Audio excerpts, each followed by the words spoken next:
கசப்பே இல்லாமல் ஒரு பாவக்காய் சாம்பார், அதோடு சேர்த்து சாப்பிட்ற மாதிரி உருளைக்கிழங்கு சோயாபீன்ஸ் போட்டு பால் கறி, இந்த ரெண்டும் இன்றைக்கி செய்து பார்க்கலாம். 1/4 கப் அளவுக்கு துவரம்பருப்பு அரை மணி நேரம் ஊற வச்சு எடுத்திருக்கேன்.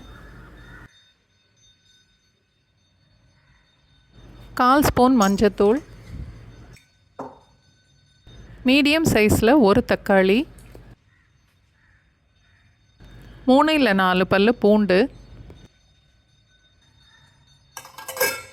எல்லாம் சேர்த்து குக்கரில் 7 இல்லை 8 விசில் வச்சுட்டு அடுப்பு ஆஃப் பண்ணிடலாம்.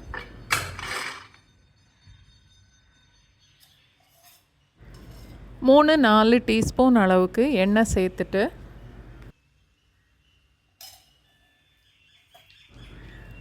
சின்ன சைஸில் 6 பாவக்காய் நல்லா கழுவி கட் பண்ணிவிட்டு அதை இப்போ எண்ணெயில் சேர்த்துட்டு நல்லா வதக்கணும்.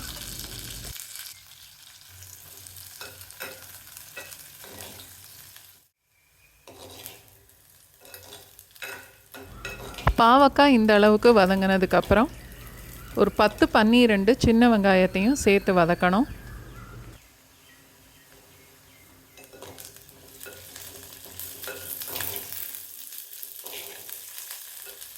வெங்காயம் கொஞ்சம் வதங்கினதுக்கப்புறம் 2 டீஸ்பூன் அளவுக்கு சாம்பார் பொடி,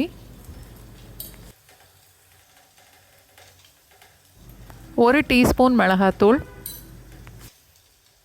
சாம்பாருக்கு தேவையான அளவுக்கு உப்பு,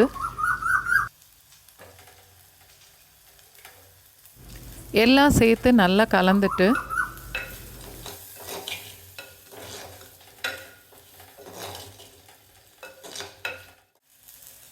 ஒரு பெரிய நெல்லிக்காய் அளவுக்கு புளி எடுத்து நல்லா கரைச்சிட்டு அதையும் சேர்த்துடணும்.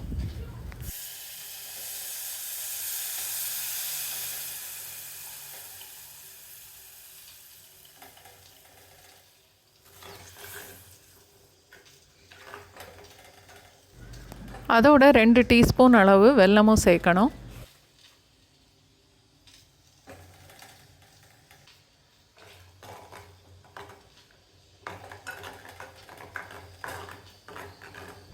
நல்லா கலந்துட்டு பாவக்காய் வேகிற வரைக்கும் கொதிக்க விடணும்.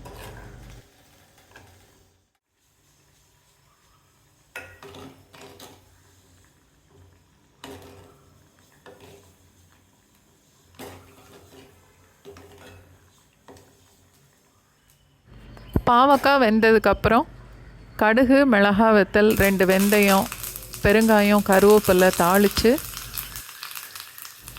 பாவக்காவோடு சேர்த்துடலாம்.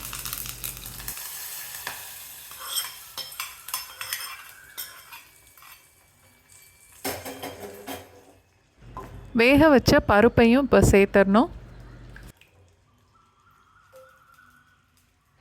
அதோட ஒரு 1/2 கப் அளவுக்கு தண்ணியும் சேர்த்துட்டு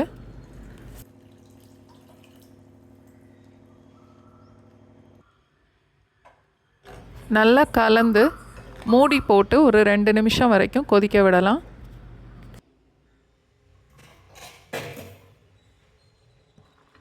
பாவக்காவை நல்லா எண்ணெயில் வதக்கிட்டு சாம்பார் செய்கிறதுனால ரொம்ப கசப்பு இருக்காது.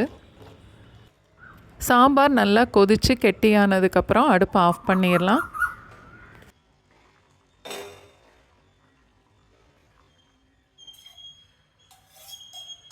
பால் கறி தாளிக்கிறதுக்கு 2-3 டீஸ்பூன் அளவுக்கு எண்ணெய் ஊற்றிட்டு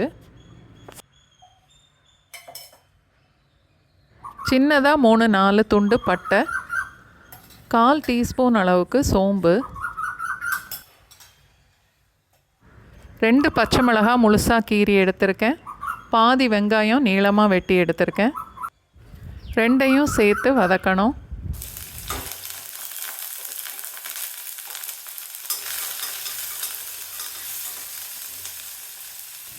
மூணு உருளைக்கிழங்கு குக்கரில் வேக வச்சு தோலை உரித்து எடுத்திருக்கேன். 1/4 கப் அளவுக்கு சோயாபீன்ஸ், இதையும் குக்கரில் வேக வச்சு எடுத்திருக்கேன்.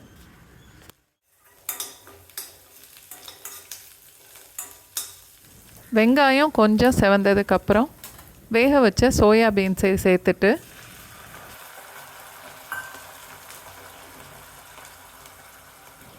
உருளைக்கிழங்க கையில் உடச்சி விட்டு சேர்க்கணும்.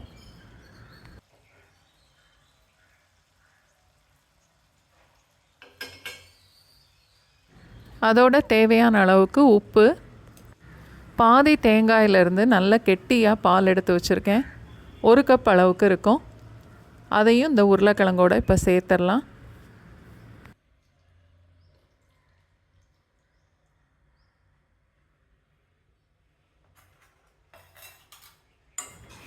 நல்லா கலந்துட்டு ஒரு 2-3 நிமிஷம் வரைக்கும் லோ ஃப்ளேமில் கொதிக்க விடணும்.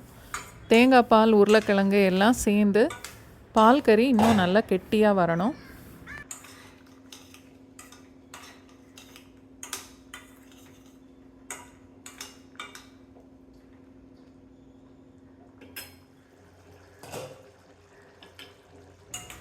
இந்த அளவுக்கு கெட்டியானா போதும்.